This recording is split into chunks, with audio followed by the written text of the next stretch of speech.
What's happening, guys? Now today I'm going to speak about reviews. Now if you've been selling for any amount of time, you know how important product reviews are to Amazon sellers. And in fact, 95% of consumers read reviews before making an online purchase. And 68% of customers actually make up an opinion. They actually form their opinion of a product after reading between just 1 and 6 reviews. 84% of online shoppers trust online reviews as much as a personal recommendation, as much as like a friend telling them what they think of a product. So then the more reviews you have and the more positive they are, the more valuable a product actually appears to customers and the more sales you will make. So today what I want to do is break down all the rules you need to abide by when trying to boost these review counts. In the video I made up here, I talked about strategies to gain more reviews, and I'm actually currently testing one on one of my products. But that video also raised a lot of questions. What is and what is not allowed with TOS, or terms of service, when selling with Amazon. And they have certain rules you need to abide by when asking for reviews. You can't, for example, incentivize reviews. And I'm going to be breaking down all these rules for you today so that you avoid problems as you boost your own review count. Now keep in mind, terms of service is scattered all around Amazon, so I had to pick and piece these together. I also found an article by Seller Labs, which I'll link below. Found that article very helpful, but this is the best summary that I can give you so that you have it all in one place. And the first thing I want to clear up is ratings. As you've seen, it's not only reviews now. Amazon has expanded their system to also include ratings. So customers don't have to review a product, they can also just rate a product. And I want to explain the difference. Now, it used to be the case when someone left you a review, they actually had to rate it out of 5 stars and then also leave you a written review. They actually had to type out their thoughts on that product. Now though, Amazon has adapted their system whereby customers can simply only rate the product out of 5 stars, and there's no need for them to leave a written review. So this is obviously much faster, easier, and more convenient for the customers, and therefore they're more open to doing it. It's as easy as clicking the like button. So for new sellers, this is definitely a good thing because it's going to allow you to build that star rating more quickly. And because this has been made easier for legitimate customers, it's also reduced the power of fake feedback and fake reviews. And it's done this for 2 reasons. Number 1, while fake feedback does still happen, the thing is that you're able to organically turn more of your sales into ratings or reviews. And so the gap between organic feedback and fake feedback has been lessened. 2, unless a rating, when someone chooses between 1 and 5 stars, unless a rating is of Amazon verified purchase status, that means this person actually bought the product and they check that. Unless it's of that status, it is not going to show up with the overall rating of that listing. And this is also why sometimes on the front of the listing, you will see a different rating number or number of reviews than when you go within that listing and look at the rating at the bottom of the listing. That disparity is caused by this, because if a rating is not tied to a verified purchase, it's not included in that overall count. Additionally here, that disparity is actually going to make it easier to spot fake feedback enthusiasts and people using those methods. So now that you're clear on what ratings are and reviews are, can you ask your customers for them, and what are the rules with that? 6 things here. 1, yes, Amazon in their last TOS update specifically states that you can ask your customers for a review. 2, you may only ask for this feedback once per purchase. 3, you may not ask them only for a positive review or ask them to leave a review only if they had a good experience. You have to ask in a way that allows them to leave both good or bad feedback for you. So you have to organically ask them for this. And this one also applies to product inserts. 4, in this update, they also specifically state that you are allowed to use third-party services for this. So these are your auto follow-up services like Feedback 5 or Feedback Genius, etc. And the approved list can be found in the Marketplace App Store, which I'm going to link for you below as well. Again, those are just tools that are going to automate the process of you using Amazon's follow-up email sequence and sending out emails to these customers after they purchase. 5, you may not offer compensation for reviews or compensation for positive reviews. And again, this could be discounts, it could be any future benefit, it could be reimbursements, it could be gift cards. Anything like that is not allowed. And this one also applies to product inserts. Number 6, I'm going to call this one herding for lack of a better term. You may not use herding. And what this is directing certain customers who've had certain experiences to certain links. For example, if you had a great experience with our product, click here, and that link goes to a product review. If you had an okay experience with our product, click here, and that one goes to seller feedback. Or if you didn't like the product, respond to this email so we can fix it. This is herding specific customers to specific links and specific outcomes. Amazon has also caught on to that, and you are not allowed to do that anymore. So generally here you want to have one link, and that's a link to leave a review. And question 2 here, what else is not allowed in communication with your buyers? 1, you may not ask buyers to remove or update an existing review. 2, you may not include tracking pixels or logo images that link to your website. 3, you may not include email addresses or telephone numbers. 4, you may not use unsecured links here. So they have to be HTTPS and not HTTP. And these should only be included if they're necessary for order completion, for fulfilling that full order with the customer. 5, you may not include a link to opt out of buyer messaging. 6, do not use emojis or GIFs. And 7, you should not include attachments unless they are product instructions, warranty information, or invoices. But here I'm going to sway to the side of you should only be including attachments if they're necessary for order completion. And that's the statement you want to remember. Is this necessary for order completion? If you advertise it on the listing, you need to fulfill that to the customer.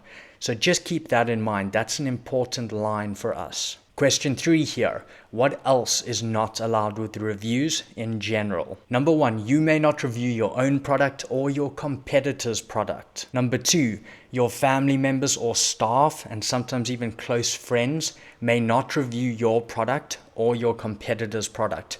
And remember, Amazon even has ways of tracking that through social media. So be careful with your acquaintances on this. 3, you may not use review aggregation. And what this is creating a variation relationship between listings to boost the star rating of a certain ASIN, of a certain listing. And lastly, my advice. This is my advice off of my personal experience and off of these new rules. There are 3 tools that you have at your disposal here. The first is the buyer messaging system. That is your email follow-up system. You're probably using something like Feedback 5 for that, but that's the first tool. 2 is we have the request a review button. Remember, that's within Seller Central in our orders page. And when we click that, it sends to the customer and it comes from Amazon. That's how the customer sees it, and they can quickly rate our product. But the request a review button is tool number 2. And 3 is product inserts. You can include a business card type product insert within every single product. It's a physical card, and then you can direct customers to take certain actions off of that card, and you can deliver further things to them using that card. That is tool number 3. So let's start with buyer messaging. We can ask customers once for a review in buyer messaging. So just ensure in your email sequence, your follow-up sequence, that you're only asking once per purchase. Now, to me, it's not 100% clear whether or not that single ask applies to all 3 tools we just covered, or just the buyer email messaging system. But for safety, within those buyer emails, make sure you're only asking once. Another point here, just off of experience, is customers do get annoyed with these emails. So try and tighten it up. If you have a sequence of 3 or 4 emails going out after purchase, consider tightening that up to literally 1 or 2 emails. That seems more effective overall, and you're not going to annoy your customers. The third thing I'd say here is be very, very careful with your wording. Remember, you may not use herding, for lack of a better term. Do not say things like If you love the product, click here. If you don't like the product, click here. Remember, do not do that. Amazon is watching for that. And although that used to work very well, now it is in a sense only asking. It's indirectly only asking for a positive review. So only have one link, and that link is to leave a product review. And moving on to tool number 2, this is our request a review button. In my opinion, this is the single best way to ask for a review currently. And that's because we have such a high opt-out rate of buyer-seller messaging. A lot of customers are saying, I don't want to get those messages anymore. Well, with the request a review button, we can automate that and reach the majority of our customers. Now, because that's a newer feature as well, we tend to see customers taking more action on it. And remember, as we said earlier, now that people can rate items, when you click request a review button, they can quickly rate that product within the email. So they get the email and they can literally click the number of stars in accordance with what they think of that product. So convenience is a massive pro of this one. And on the side, I would say it also has the benefit of coming from Amazon itself.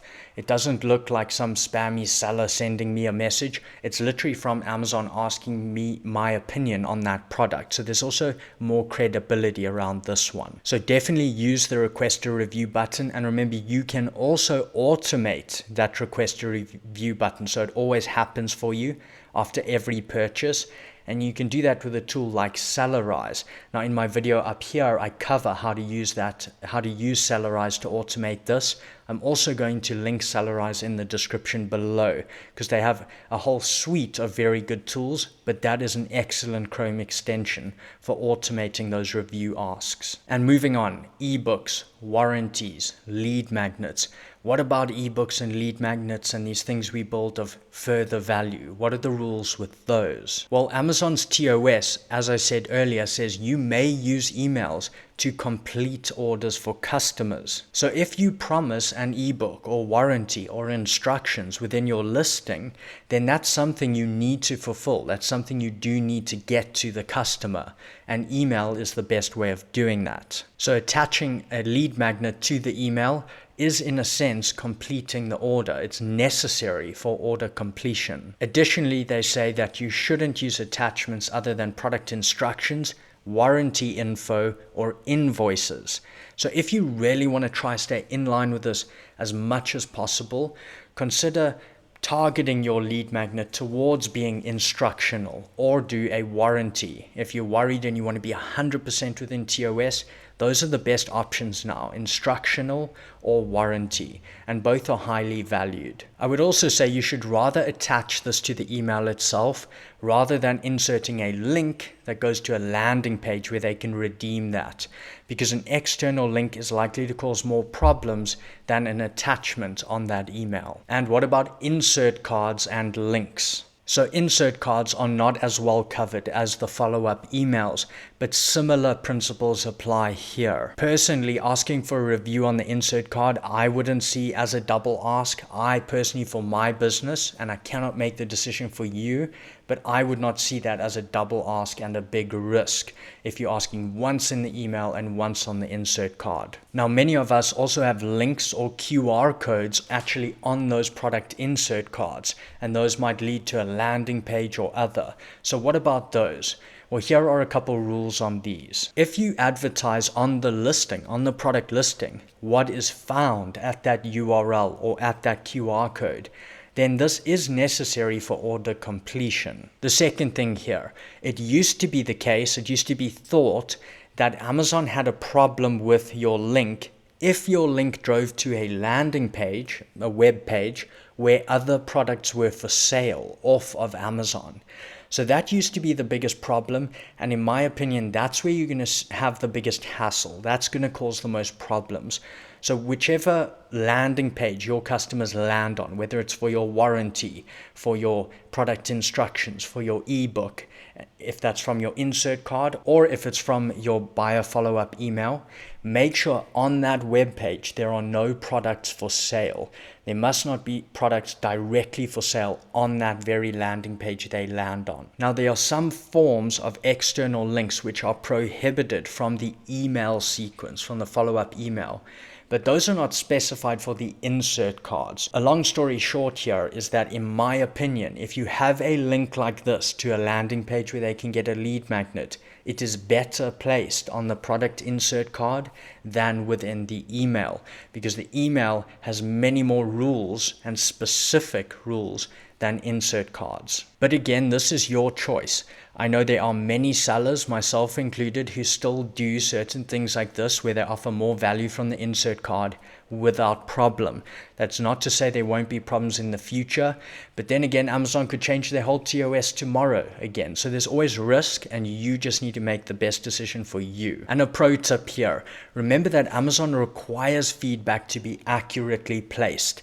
Remember, you get seller feedback and you get product reviews. Now, seller feedback talks about seller performance. How well did they fulfill this? How was their communication? Did it arrive on time? It's about the seller. Product reviews are about product attributes. Does the product live up to expectations? Is it as advertised? Does it work? How much do I like it? Do I like the color, the material? What do I wish it had? About the product attributes. Customers, fortunately, sometimes make the mistake of placing them in the wrong place. So they might be having a really bad day and they talk about how bad your performance is as a seller, how you didn't communicate or ship it on time, or how they don't like the seller. So it's a really negative review, and they place that in product review. It is seller feedback by nature, but they place it as a product review. Now you have a negative product review. What you can do, according to Amazon's TOS, and this does work, I've done it myself, is you can have Amazon remove that negative product review because it's incorrectly placed. It should have been seller feedback. So both work both ways, incorrectly placed feedback. Keep that in mind. That should help you a little bit with just optimizing your good and bad feedback and removing negative feedback primarily. And you can get that removed just by contacting Amazon. Unlike Amazon, I'm allowed to ask for feedback as many times as I want. So please like this video for us. Consider subscribing if you're not. Turn on those notifications. Remember to go follow us over on Instagram. That way you're going to get the full content experience. But I hope you guys enjoyed this. I hope you're clearer on reviews and the rules around this. I wish you a review-filled week, and I will see you in the next video.